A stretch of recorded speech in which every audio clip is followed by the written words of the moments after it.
Februari 2026, dunia sedang menghitung hari menuju sebuah ketidakpastian besar. Saat jam terus berdetak menuju berakhirnya perjanjian New Start pada tanggal 5 Februari, tatanan keamanan yang menjaga kita selama dekade terakhir kini berada di ambang keruntuhan. Di balik tirai diplomasi yang gagal, mesin-mesin perang mulai dipanaskan, dan sebuah narasi baru yang jauh lebih gelap sedang ditulis ulang. Kita mulai dari Moskow, di mana Dmitry Medvedev telah mengkonfirmasi bahwa kartu nuklir kini resmi berada di atas meja. Ancaman ini tidak hanya menggertak Kiev, tapi juga memaksa Berlin untuk mengambil keputusan mustahil. Apakah Jerman harus membangun kekuatan nuklirnya sendiri? Kali ini kita akan mengungkap bagaimana pengaktifan kembali rudal Sarmat Rusia telah mengubah arah kebijakan pertahanan Eropa selamanya. Namun, ancaman tidak hanya datang dari salju Siberia.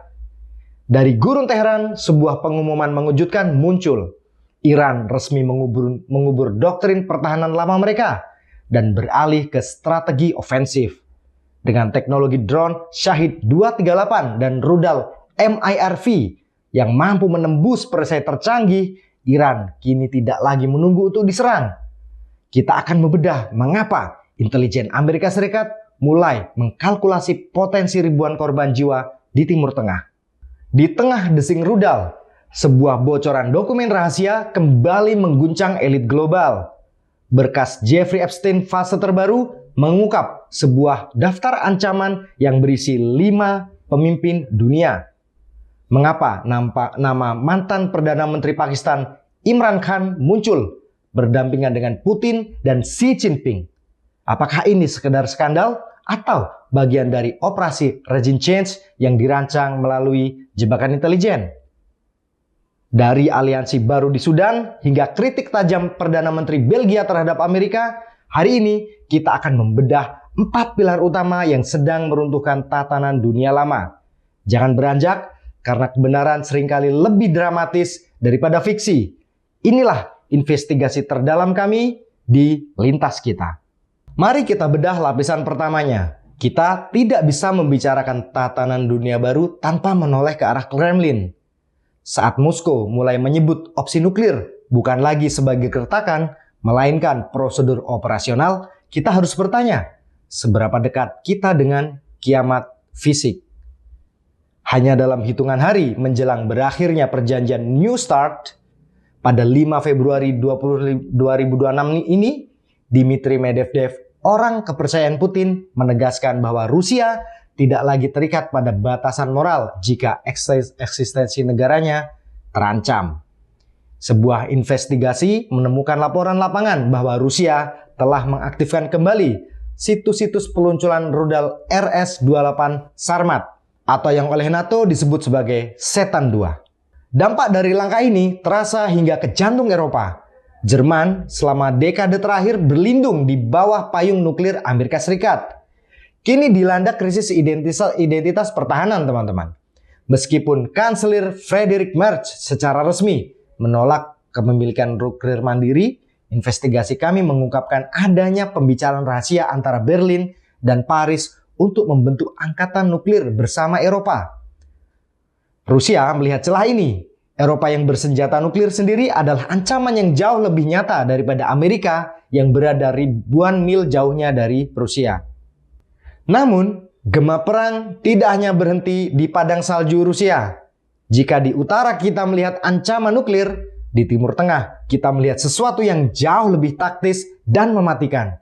Sebuah kekuatan yang selama puluhan tahun memilih untuk diam, tapi kini tiba-tiba mengasah taringnya. Iran tidak lagi hanya menunggu untuk dipukul. Per Februari 2026, Teheran resmi mengumumkan transisi dari doktrin pertahanan ke doktrin ofensif. Ini bukan sekedar perubahan istilah. Ini adalah perubahan total bagaimana cara memandang lawan. Dan apa yang menjadi senjata utama Iran? Drone Shahid 238 terbaru tentu saja, yang kini sudah dilengkapi dengan mesin jet. Drone ini mampu terbang lebih rendah, lebih cepat, dan lebih sulit dideteksi oleh radar Iron Dome. Analis militer memperingatkan bahwa jika konflik terbuka pecah, Amerika Serikat diprediksi akan menghadapi potensi 1.000 korban jiwa hanya dalam waktu 48 jam pertama. Sedangkan di Israel, ketakutan terbesar saat ini adalah rudal balistik dengan teknologi MIRV. Bayangkan, satu rudal yang saat masuk kembali ke atmosfer pecah menjadi 10 hulu ledak yang menyerang target berbeda secara bersamaan. Israel mulai membuka bunker-bunker di Tel Aviv.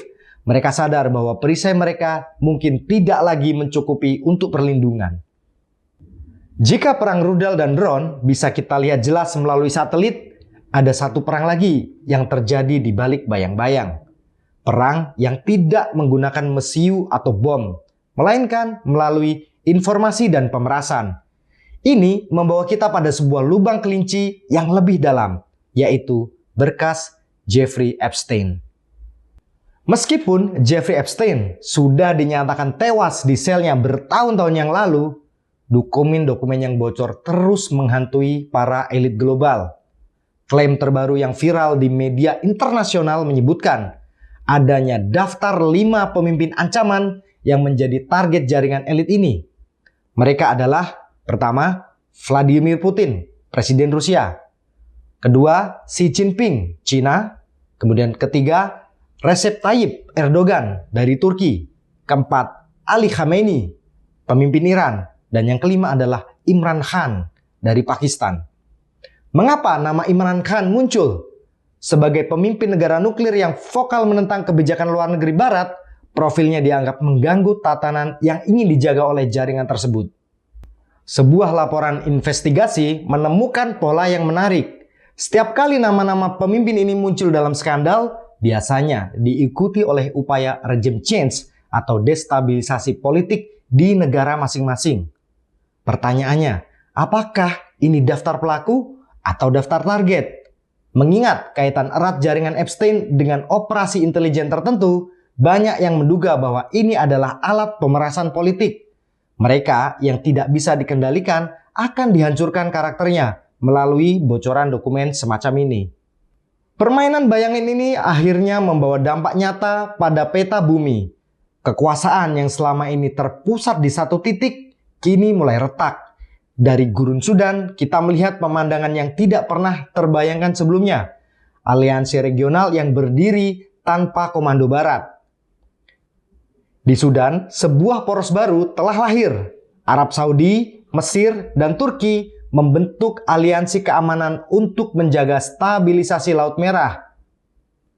Tanpa melibatkan Washington, drone-drone Turki kini beroperasi dari pangkalan Mesir untuk menjaga kedaulatan Sudan.